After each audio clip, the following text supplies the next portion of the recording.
Chicken and drums. You play. Da, da, da, da.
Welcome in, St0ner Sports Radio March Madness special. Well, if you're watching this, you've got hours left to fill this baby out. So, lock in, because things are about to get real. We're going to break it down. We're going to give you region by region analysis, and we will go through this. And we will help you as you navigate March Madness starting today. I'm excited. And we do this every year. Let's get into it, baby. Welcome in.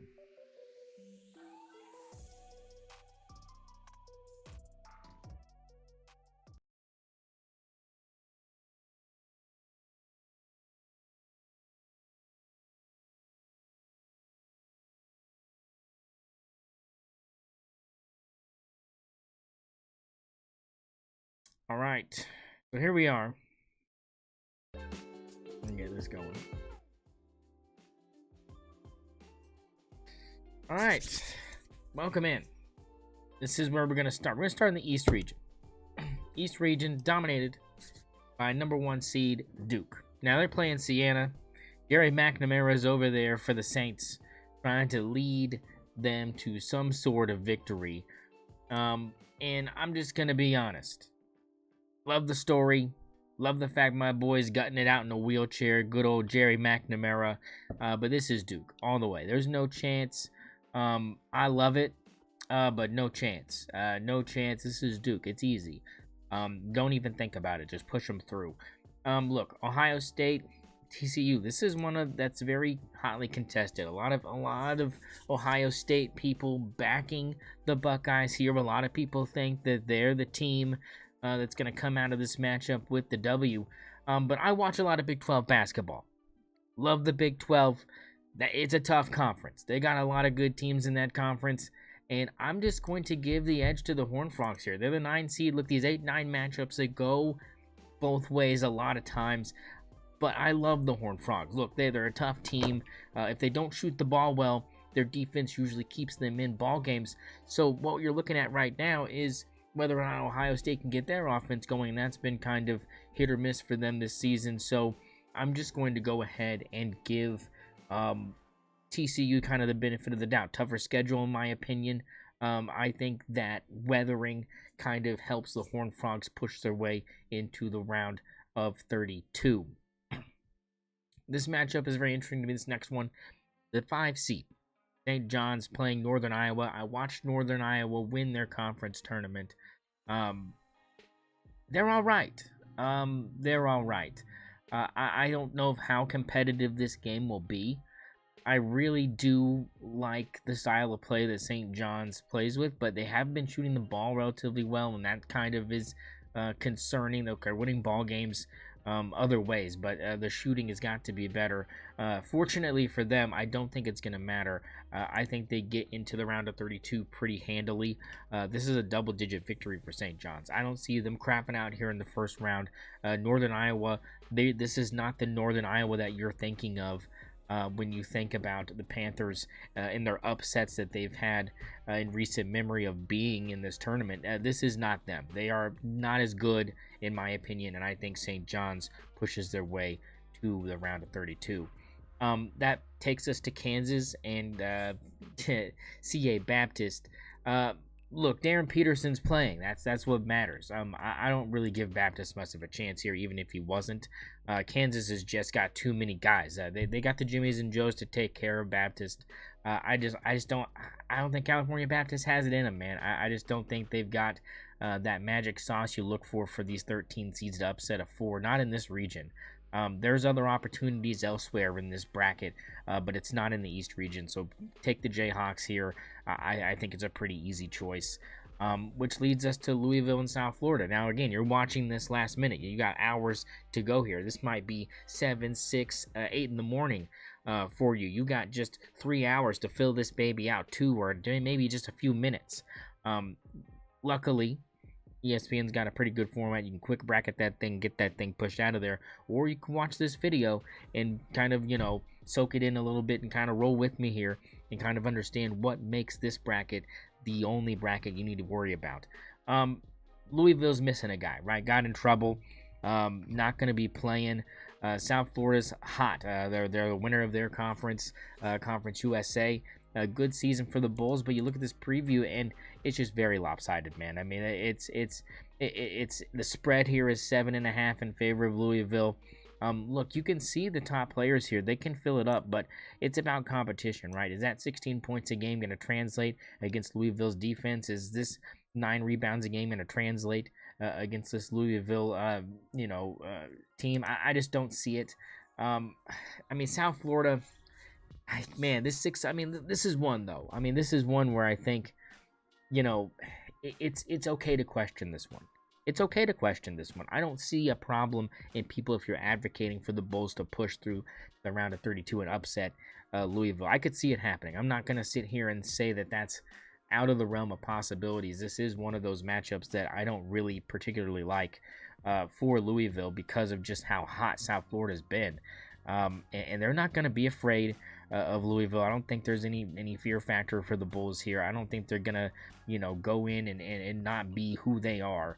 I just, I think it's just too much. I'm going Louisville here. And right now, you're thinking, boy, this is looking pretty chalk here. I mean, other than TCU, where are the upsets? They're here. They're just not really in this region. This region is very, very top-heavy, and you'll see this as we move on down the list here with the 3-14 matchup. Michigan State and North Dakota State. Now, again, North Dakota State, the 27-7 record looks good.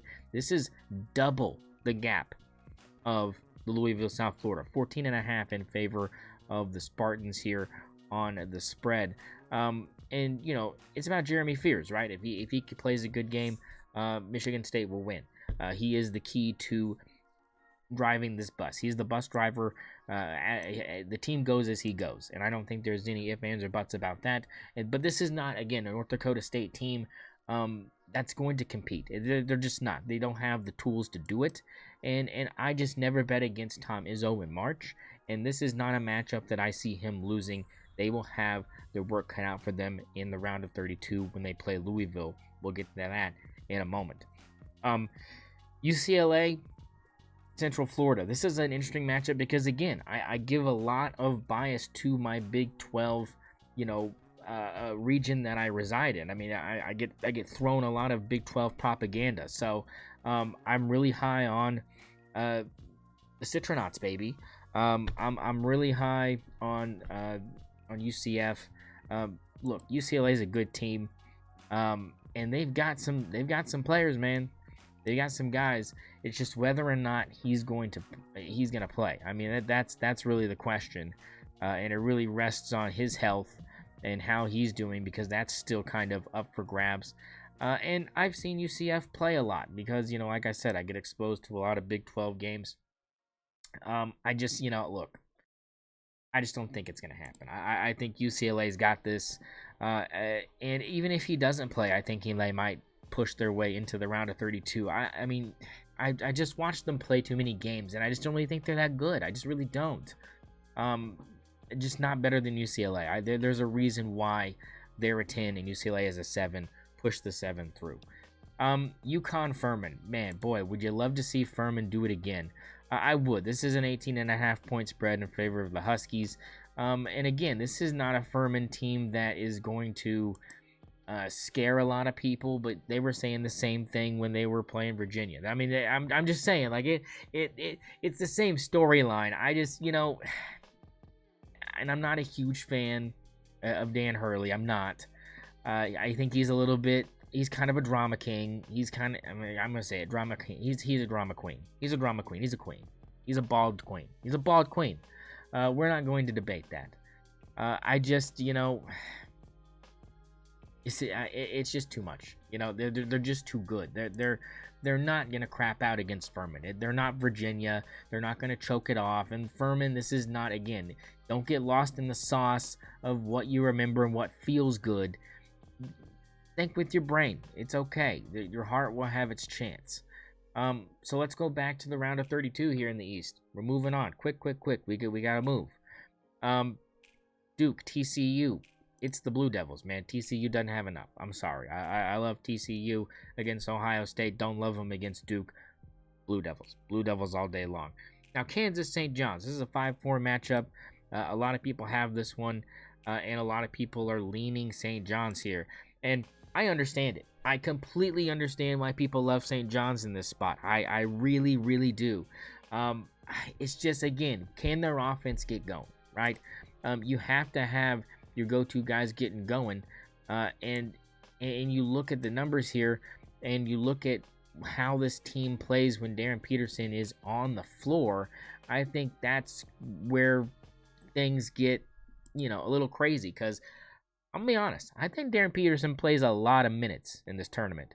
I think he wants to play as many minutes as possible in this tournament. I think he's waited until now to really show us who he is. I don't know if I agree with it, but I think this is his moment.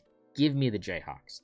I don't know. It's popular to go with St. John's here. Rick Pitino, we love it. But it's Darren Peterson. It's going to be Darren Peterson. That's going to be the difference. You don't have Darren Peterson. That's the difference. I want that to be the difference. It's going to be the difference. Just trust me on that.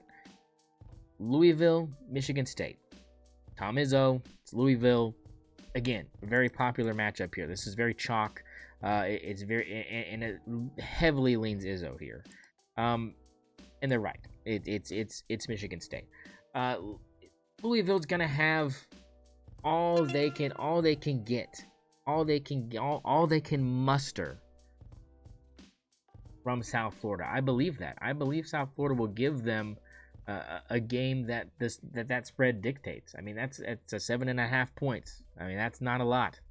That's hey, this is nip and tuck for a couple moments here. This could be a little, tighten up a little bit, So I think that kind of shows you what kind of team Louisville is, and I believe Michigan State is way better than that. This is, again, not the Louisville team of old. You have to get that through your head, and you have to go with Tom Izzo in March in this situation. UCLA, UConn. Love the Bruins. It's Dan Hurley in UConn. You move them on. You move them on, and you look at this, and 1, 2, 3, and 4 all sitting here for the Sweet 16 in the East region. And it's just chalk. It's just chalk.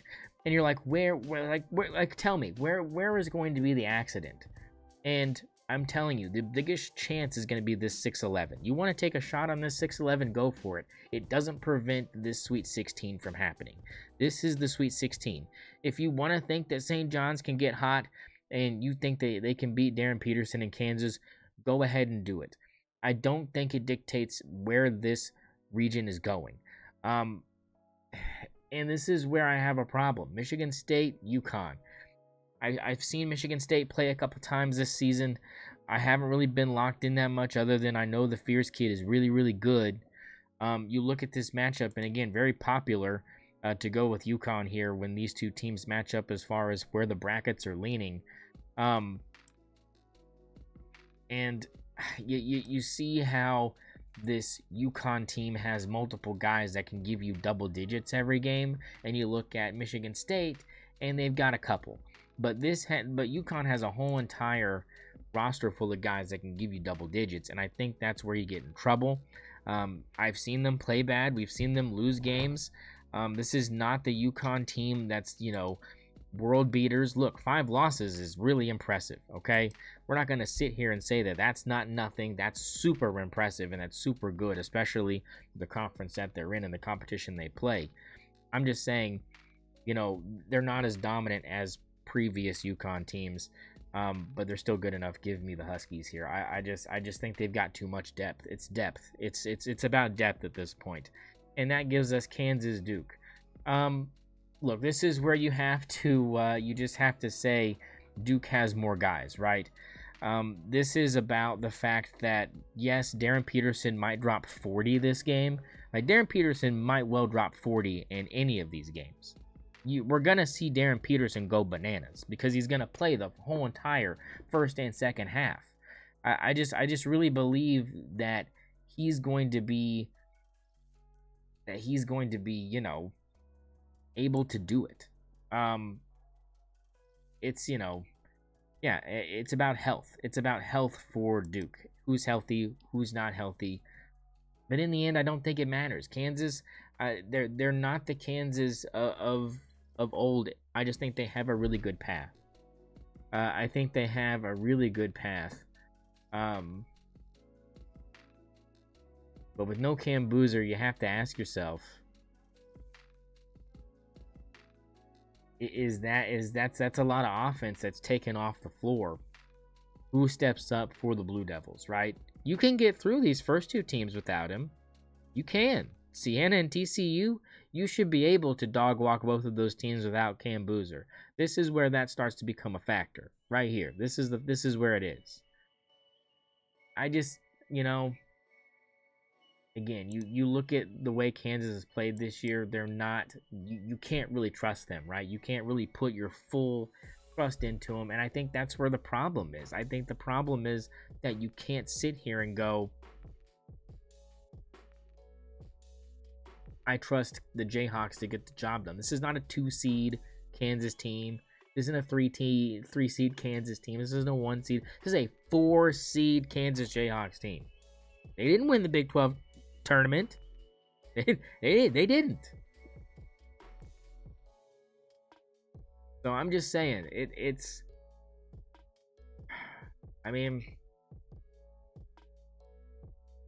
Duke. It's Duke. It is. It's Duke.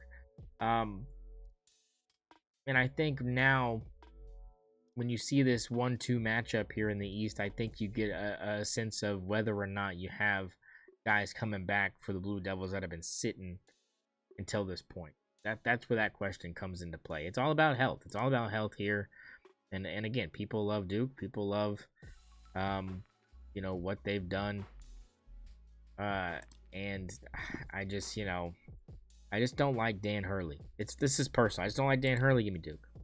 Duke into the Final Four out of the East region, and that is your East region breakdown. Very chalk, but you know what? That's just how it is sometimes. Moving to the West region. Welcome in. Arizona, Long Island. I've been loving Long Island's social media game. They've been posting a lot of good stuff on there. Unfortunately, that's not going to win the game against Arizona. Give me the Wildcats. The 16 seeds, I'm not feeling particular this year that they are going to have a good chance of knocking any of these 1 seeds off. I'm just going to go ahead and throw that out there. A little spoiler alert there. Not going to get a lot of movement from me on that. Look, Villanova, Utah State. This is one that I circled a while back. Villanova's been hot and cold. They've had their they've had their moments, right? But this is all about strength of schedule. And if you look at strength of schedule here, it clearly leans in the way of the Wildcats here. And I think they just overpower the Aggies a little bit. Give me Villanova to move on to the round of 32, which takes me to another question mark. Look, I'm telling you, the upsets are here. You just have to kind of look at them a little like that. Wisconsin, 5 seed, High Point, 12 seed. I'm going to be honest. I don't see the upset happening here if Nick Boyd can get going. It really, he is going to be what stirs the drink here. High Point is going to have to hit some big shots. They're going to have to really come out with their hair on fire. And I think Wisconsin's going to be out here to prove something. Give me the Badgers to move on here. I don't think that the 5-12 upset happens here. I think Wisconsin gets the job done. And this is just kind of what we're going to be having to get used to seeing, which leads me to the number one game that I have circled out of this region in particular is Arkansas-Hawaii. Now, I'm just going to let you know, guys, Hawaii can fill up the cup. I don't know if you know this. Hawaii can score the basketball. They have got some guys out here that can fill up the cup. There's a reason this line is almost 160. This team can fill it up. And I don't think you can trust Arkansas. That's all I'm saying. They win the SEC tournament. People are singing their praises. Everybody's. I mean, we have several people I know that are picking Arkansas to win the whole damn thing, which I think is, get tested crazy. This is where you have to ask yourself: can John Calipari do it in March with a team that all season long people have been asking how good they are, how legit this team is, Arkansas?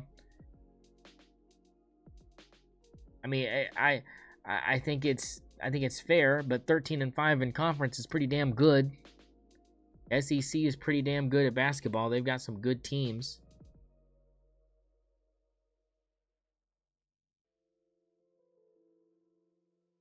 Hawaii's dangerous. They're dangerous. The Rainbow Warriors are dangerous.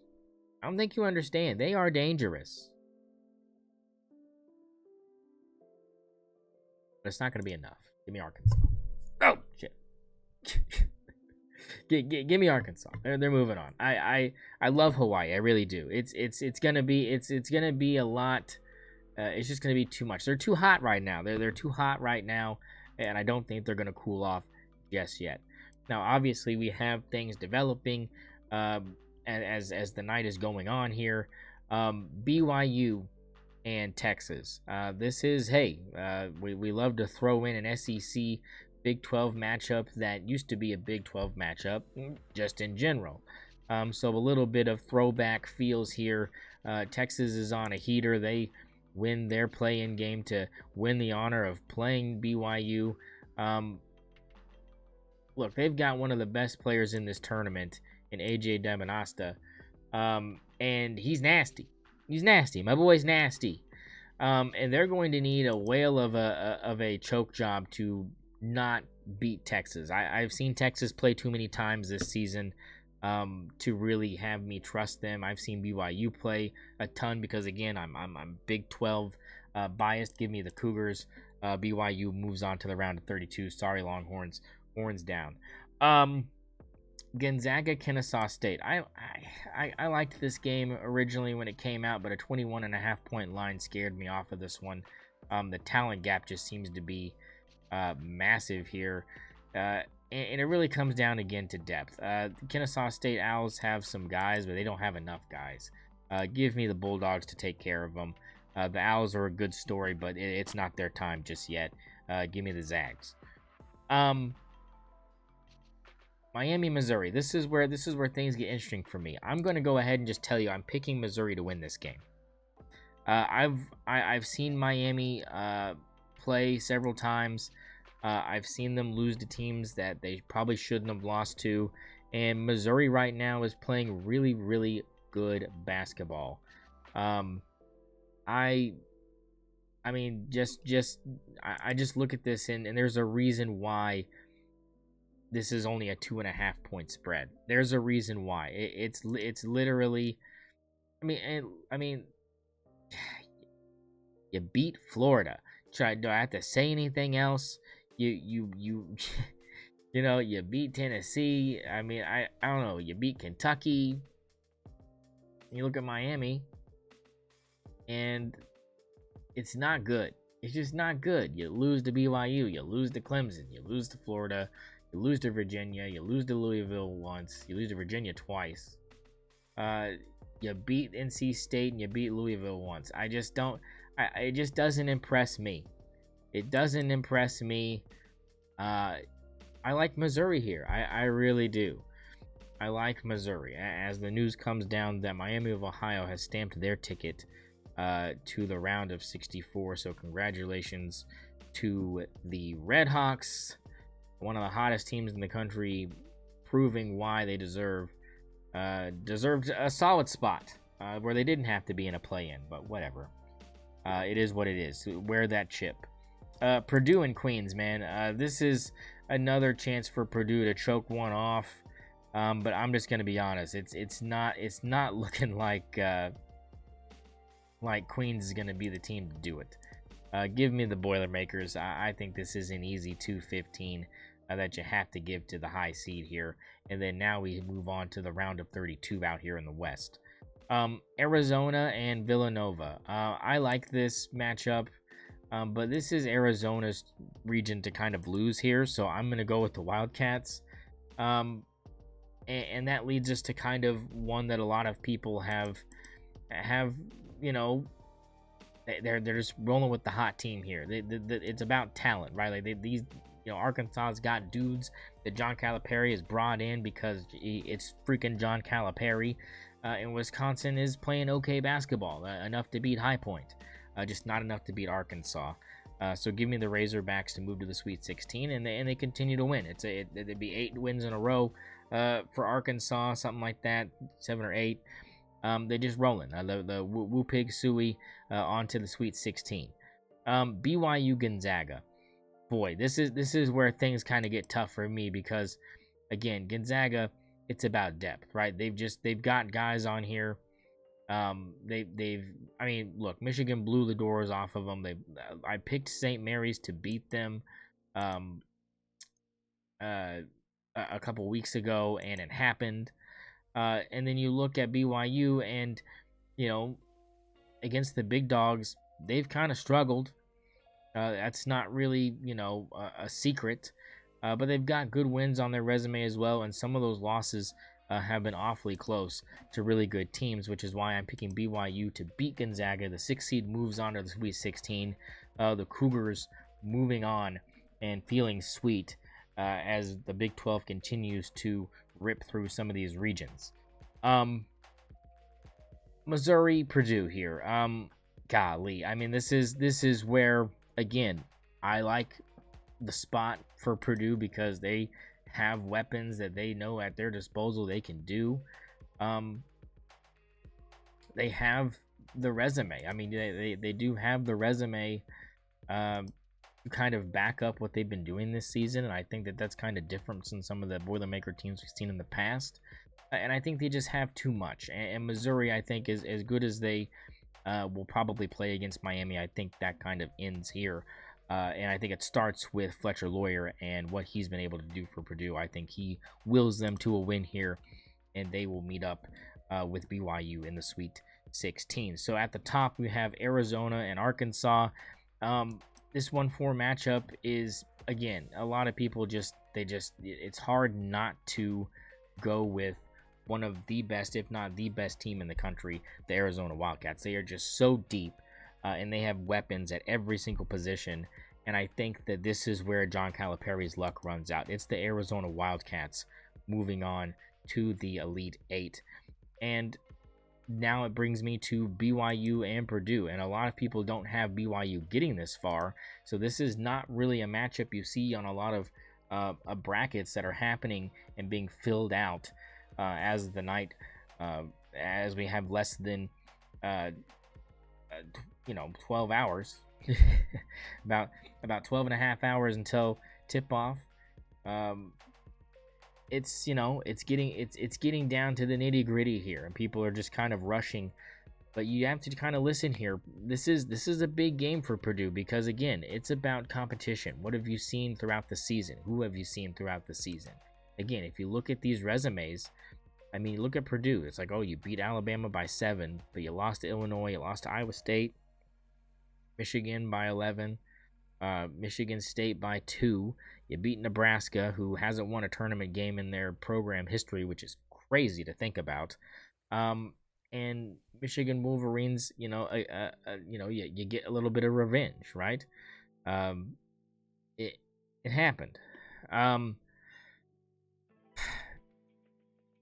BYU, like I said, they struggle with some of these big guys, but none of the big guys on their list are this team, and I think that just the way that BYU plays basketball is very complementary to the way Purdue does as well. So I think this is going to be a really good game. I don't think this is going to be a game that you're going to see it turn into a blowout. I think this is going to be very tightly contested. And I'm just going to be honest. I like the Cougars here. BYU on to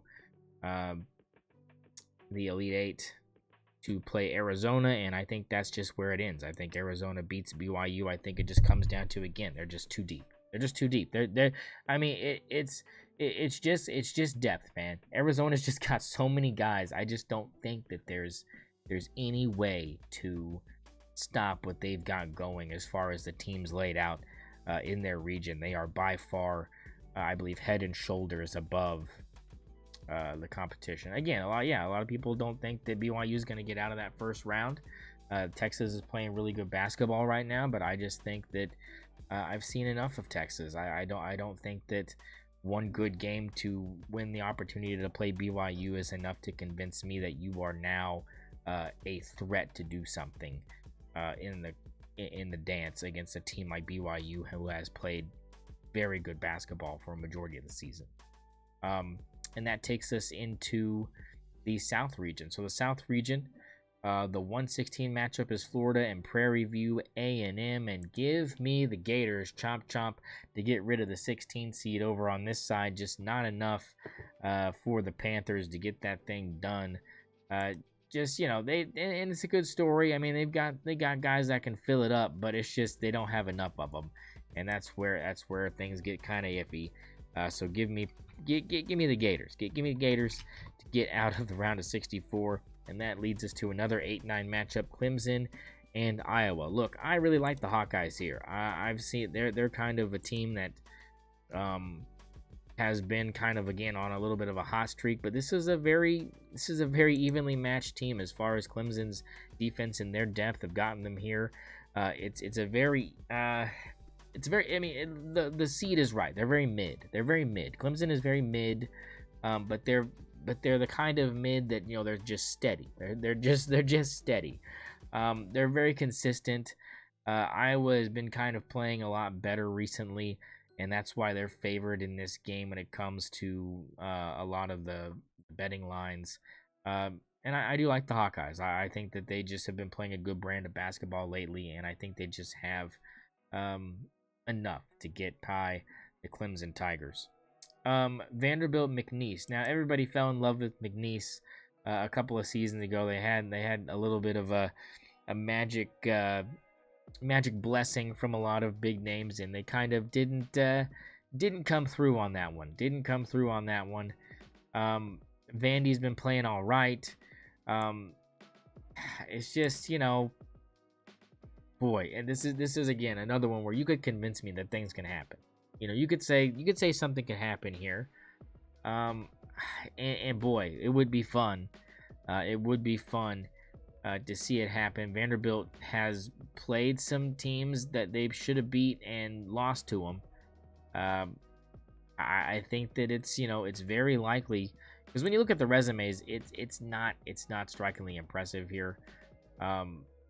They have a lot of, again, the Florida win is big, and the fact that you're sticking around with them is big. It means a lot. Alabama beating them means something. Losing to Tennessee once out of 3 times, give me that. Beating Kentucky and McNeese, look, man, Yeah, 112 to 71 against Michigan. That's rough. I mean, I know it's early in the season, but that's rough. That's rough. It's just there's too much of a gap here. It's Vanderbilt. You could convince me crazy things can happen, and we know they can, and they probably will. But it's hard for me to wrap my head around this. And this is where my heart kind of wins the argument here with this next one. Nebraska and Troy. A lot of people love Troy. Troy's got some dogs. But I mean, boy, they gave USC quite a game. That's something you gotta put up there. But Nebraska's for real. I think Nebraska's for real. They get their first tournament win as a program. I think it's a good one, and I think it advances into the round of 32. Troy's not going to stop at this time. I have Nebraska finally getting over the hump. Which brings me to North Carolina VCU. I love VCU here. This is a great spot for the Rams. I love it. I love the Rams here. The Rams are giving me a lot of hope. This is where things get crazy. I think this is where you start to see this thing turn around. I love the Rams here. North Carolina is just not playing good enough for me to believe that they are even really worthy of a 6 seed. They're playing more like an 8 seed. And without Caleb Wilson, you're going to have a whale of a time trying to keep these Rams from doing what they do best, which is win basketball games. They have a great record. They know how to win. This is a group that has a lot of team chemistry. Give me VCU to get it done. I like it here. It won't even really be an upset. I think this is a 1.5 point spread in favor of North Carolina. I think a lot of people think VCU can do it, especially with the Caleb Wilson stuff going on. Give me the Rams. Penn, Illinois.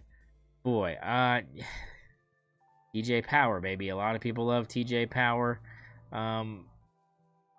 But and I hate Brad Underwood. I hate Brad Underwood with the white hot intensity of 1,000 suns. Give me Illinois. Fuck you, Penn. I just can't do it, man. It just doesn't feel right. Illinois is too good. I mean, they got the Stojakovic kid. Like, it's over. Like, it's done. Cooked. And now this is where things get crazy again. St. Mary's, Texas A&M. I love the Aggies. I love the Aggies here. I love them to death. Give me Texas A&M. The 10 seed moves to the round of 32 over the 7 seed St. Mary's. The upsets come pouring in down south, and I think that the cup fills up from the bottom. And when I say bottom, I mean bottom of the country, because the south region has got what it takes. I am taking A&M. I love them. This is a great spot for the Aggies. And St. Mary's is not that good, man. They're not that good. I'm sorry. Like, they've always let me down in the past. I'm not a believer. They're always second banana to Gonzaga, and they're second banana, in my opinion, to this team. So give me Texas A&M. Idaho, Houston. Boy, a lot of people jumping on the Idaho potato bandwagon. They love themselves some Christian Gonzalez. They love themselves some Jackson Rasmussen. It's not going to be enough. Give me the Cougars. I love Kelvin Sampson in March. I think this is one of those years where Kelvin's got a good chance of getting something done, and it's going to be ugly in the first round against the Vandals. Give me the Cougars. That moves us back to the top. Florida, Iowa. Look, Florida's dropped some games this year. They're not perfect, 26-7. And the losses are good teams, though. That's what you have to give them. They're all to tournament teams. And same with Iowa. I mean, these are two teams that have decent resumes, right?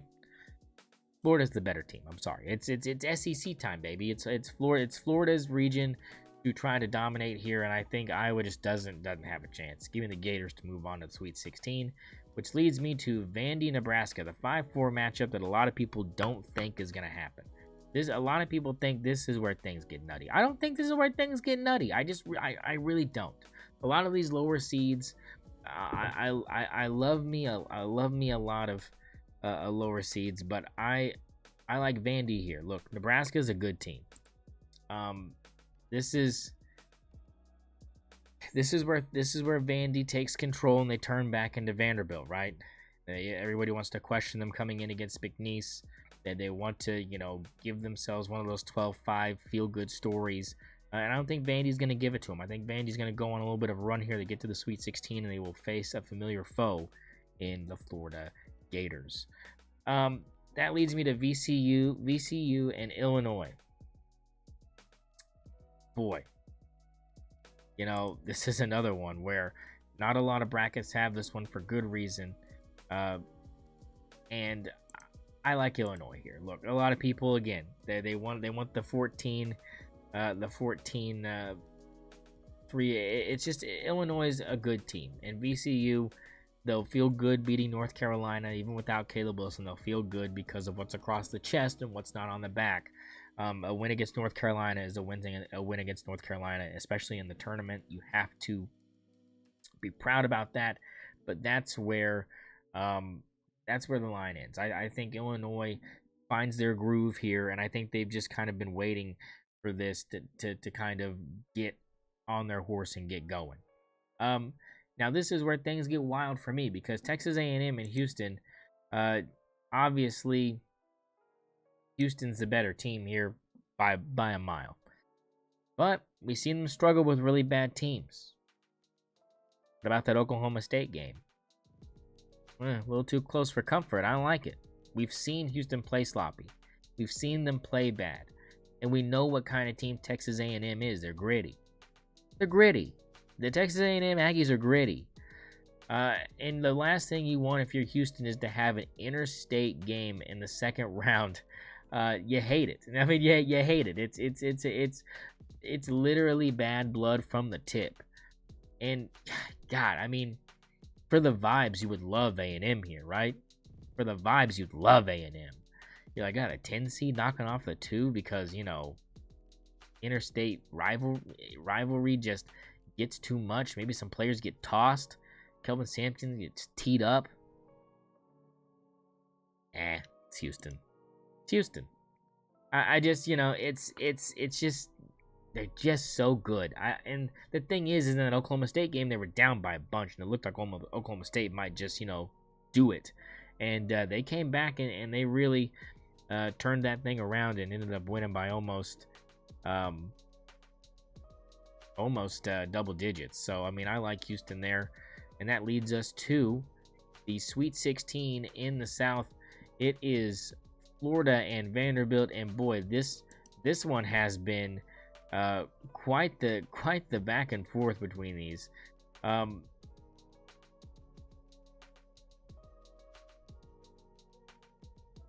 They've beat them, they've lost to them. Both games were close, and I think this might be where things get nutty. Can Vanderbilt do it again? Right? People will start to ask. Boy, look at Vanderbilt. They got out of the first 2 rounds. It wasn't an impossibility. We knew that the SEC had some really good teams, and this just shows the depth of the conference. And now they're meeting together in the Sweet 16, and both of these teams have beat each other, and both games have been close. Man, who wants it more? Give me Vandy. Vandy. Oops, the first 1 seed goes down, baby, and it goes down in the South. Vanderbilt to the Elite 8. Oh, baby. It's getting wild out here, but just trust it. Just trust me. It makes perfect sense. I hate Brad Underwood. Did I mention that?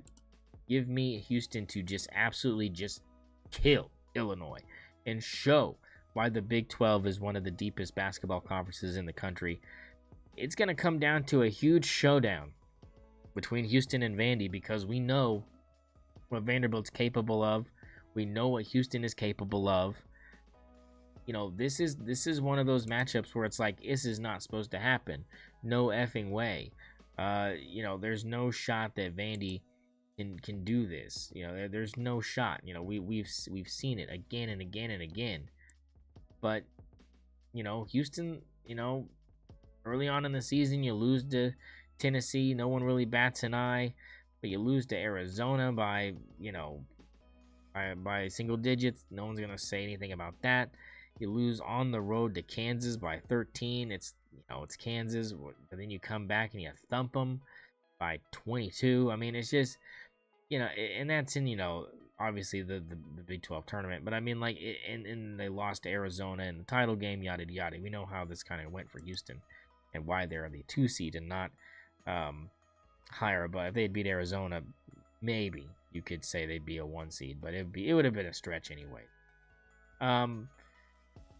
Golly, both those resumes are real impressive. It just comes down to which team shows up, right? What version of Houston shows up? Is it the sleepwalking Houston team that can find themselves in trouble early, or is it the team that comes out and puts their foot on the neck of the Commodores and just chokes them out? I mean, is beating Florida super impressive because they're a 1 seed? Like, is that what makes it impressive? You know what I'm saying? Is that what makes it impressive, right?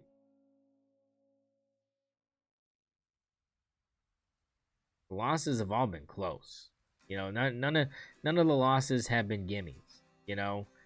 Sure, you got absolutely dog walked by 17. In the in the last the last meeting. You're talking about the defending national champions.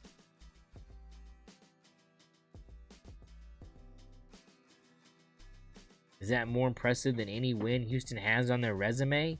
Does that mean that Vanderbilt's more formidable? Obviously, at this point, they're scorching hot, right? Can Kelvin Sampson close the deal? That's been the question. Can he get them to the Final Four and beyond? Stuck up on it, right? Is hung up on getting over the hump. And it would be a big test for them.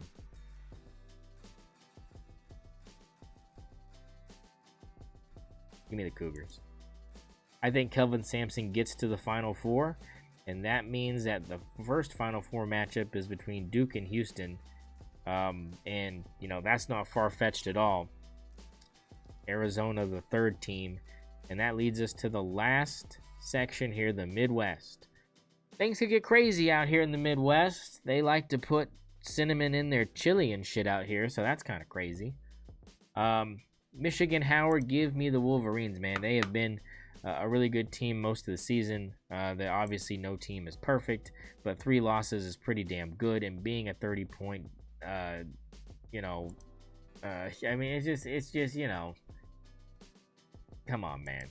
It's Howard. I love Howard to death. The logo is fire. They got some great merch. Give me the Wolverines, dog. It's just too much. Georgia St. Louis. Kareem Abdul-Jabbar. Robbie Avila. 12 points, 4 rebounds, 4 assists a game. Travis Ford still coaching there. Is that a Travis Ford team? It might be. Georgia, 1.5 point favorite.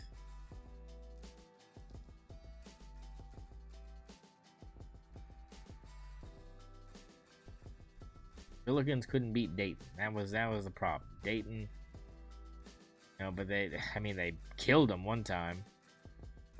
And they've got win against tournament teams. Yeah, it's a Billikens time. It's a Billikens time. I think that this is, Georgia's good. I just think that, St. Louis has the tools this year to actually get this done. And being an 8-9 matchup, this is not some super upset. No one's looking at this going, oh, St. Louis, holy crap. Like, this is not, picking St. Louis here is not like picking St. Louis like 4 or 5 years ago when they were like a 12 or 13 seed or some shit. Like, this is a St. Louis team that's going to get creamed by Michigan, but, they're going to beat Georgia. I don't think they stand a chance against Michigan, though. I think you're crazy if you think the Billikens are going to the Sweet 16. I think you're nuts. Texas Tech and Akron. Look, I Texas Tech, health, right? Like, it's all about the health. Play for Obi type stuff. I mean, it's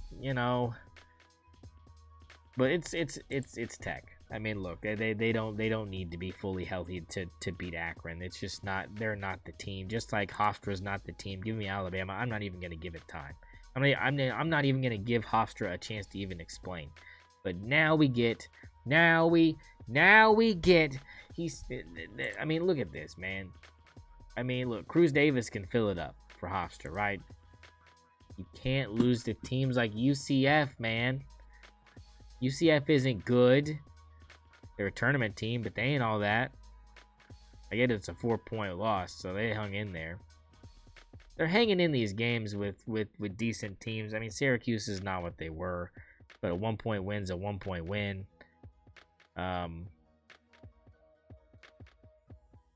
It's just Alabama's playing good. You know, Bama can be frauds any other day of the week. I just don't think they're frauds for first round stuff. Yeah, I like him. I like him. You see, but this is where things get iffy. Tennessee versus Miami of Ohio. The 6-11. Everybody loves the Red Hawks. Aren't they a fun story? I just... Oh boy, they played really well tonight. They got it done. I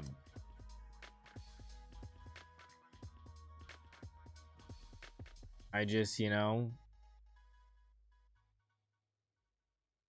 I mean, SMU, not a bad basketball team. And you know, you have to look at this as an opportunity for Miami of Ohio to prove that, you know, winning the amount of games and only losing, you know, what they did is not fraudulent. You know, Tennessee has been up and down, right? They have been up and down,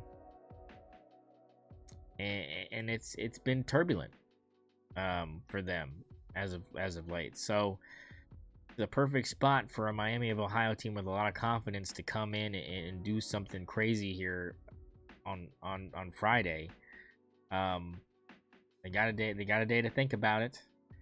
And I think they get it done. I think Miami of Ohio gets it done. I have them moving on to the round of 32. Virginia and Wright State, another one that people have circled as being a nothing burger, and rightfully so. Look, this is not a Virginia team that's gonna lose to a team like Furman or anything like that. I don't see Wright State being able to play that role well enough. It's Virginia. I think Virginia gets the job done there, and that leads me to Kentucky and Santa Clara. Look, again, this is a very popular pick to pick Santa Clara here. It wouldn't be absolutely crazy, but they lose to Gonzaga and St. Mary's all the time, and I don't really particularly like St. Mary's as a 7 seed. So if I don't like St. Mary's as a 7 seed, why the hell would I like Santa Clara as a 10 seed? Give me Kentucky. Give me Kentucky by 20. I just don't think that they've got the dogs to do it.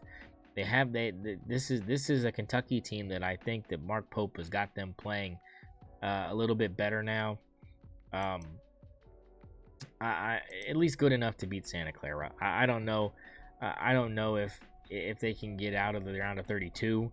I think Iowa State is gonna beat the absolute living dog shit out of Tennessee State. Like, I'm sorry, man. Like, I just, you know, Mama Silovich, baby. Mama Silovich is him, baby. March is about Mama Silovich.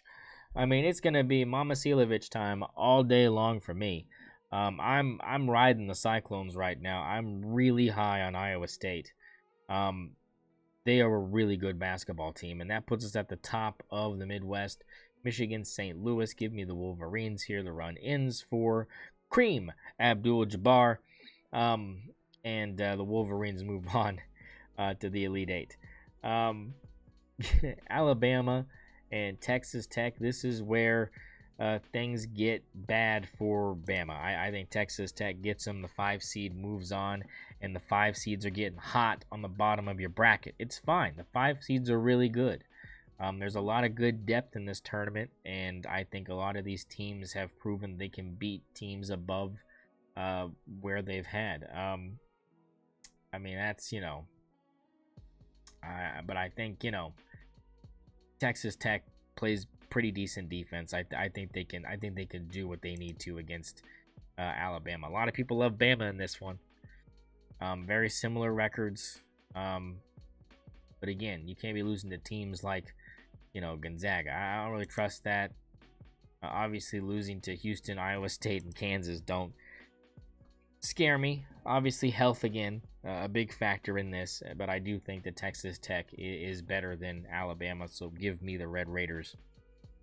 Moving them on. And yes, it was that game against Gonzaga was in Las Vegas.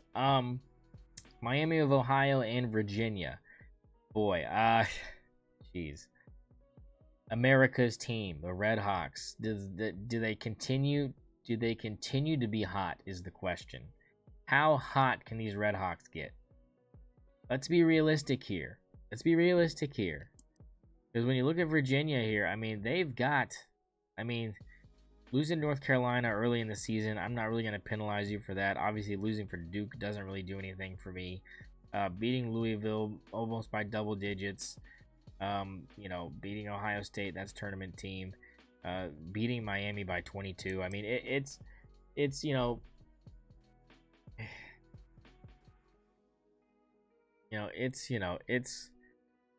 it's March, right? Crazy things can happen. Oh man, can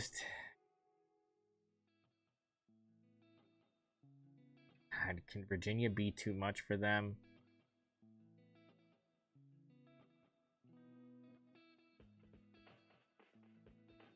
Be something. I mean, this is one where you could. I mean, it's just how hot are they from 3, right? How hot are the Red Hawks from 3? That's the differentiation. Is if they can get hot from 3, Virginia's going to be in trouble.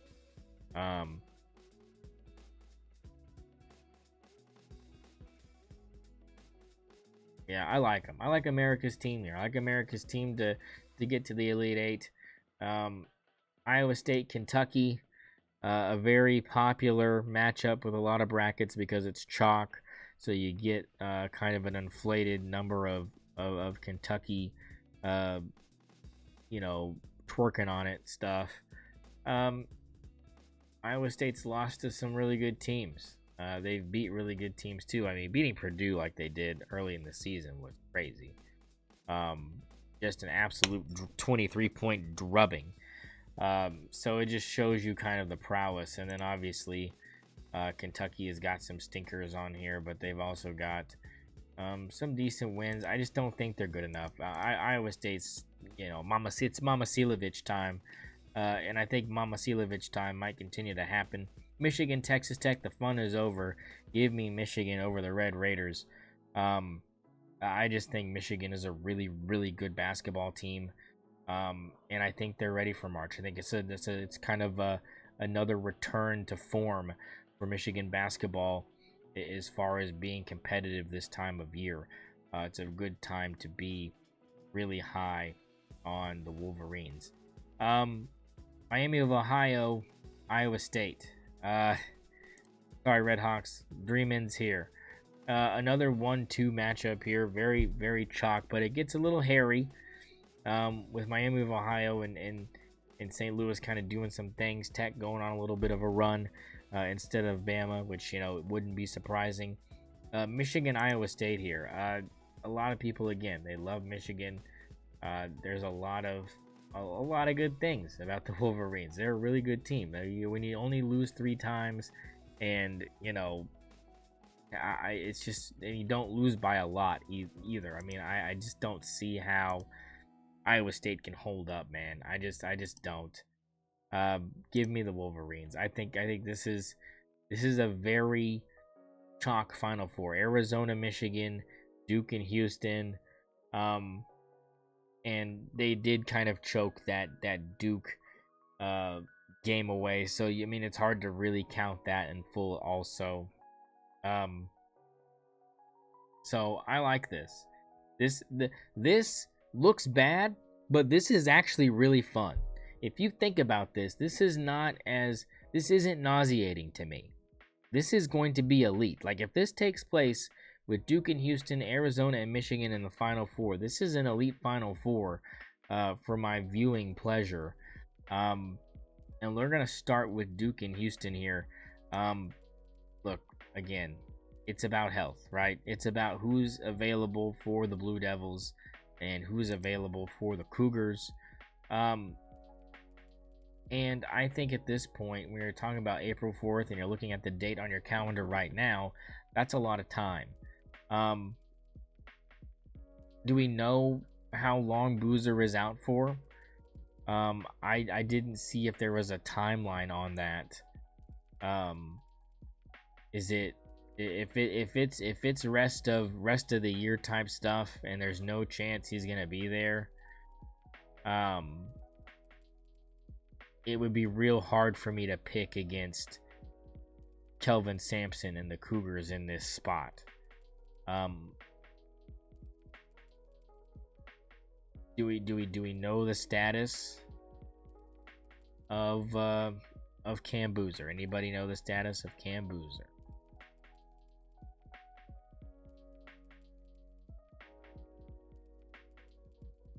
We do not know. We do not know as in we don't know how long, or we don't know as if I mean, so he's playing or not playing? No? I'm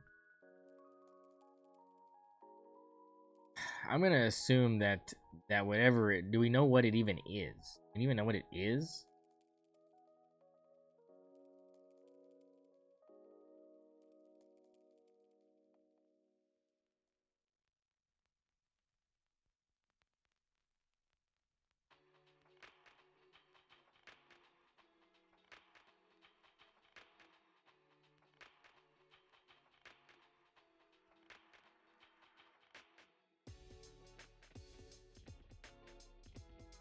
I don't know if we know. I don't know if we know exactly.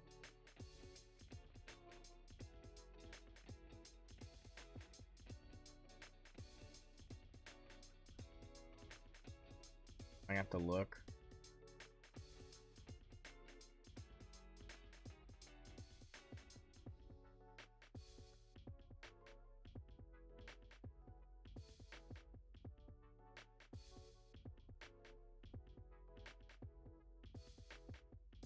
Let me look at this myself.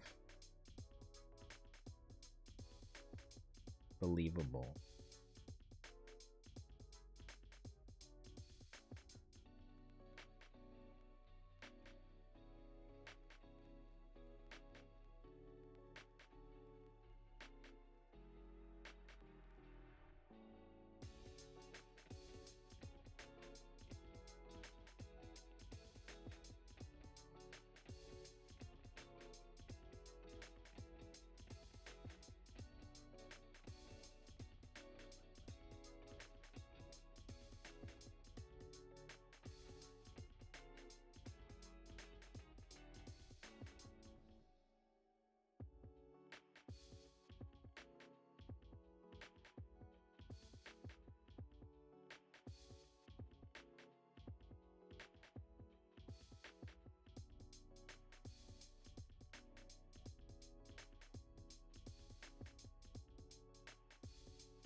Looks like he's.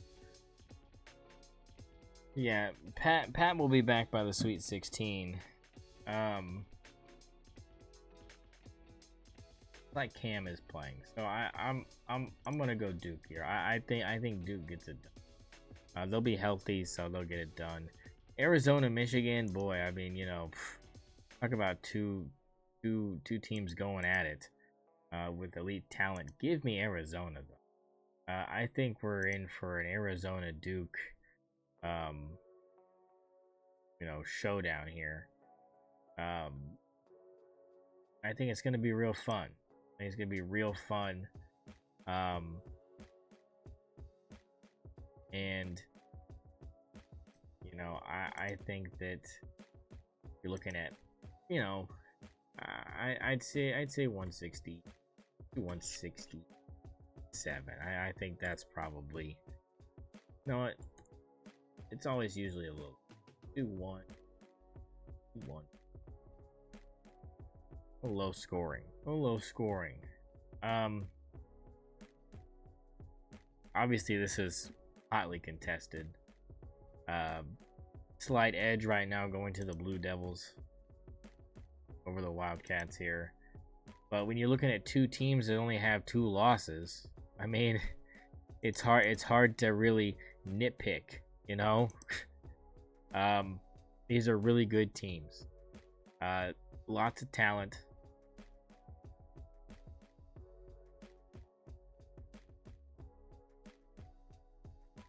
The Blue Devils.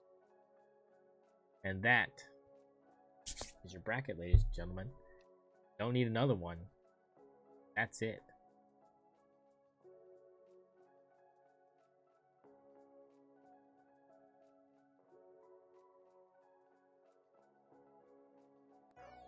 Well, if you liked this, appreciate you. Thanks for hanging out. Make sure to comment, like, and subscribe. We have always sports content coming all the time. We'll be back doing regular formatted podcasting soon. Thank you for watching this special episode. I will be right back.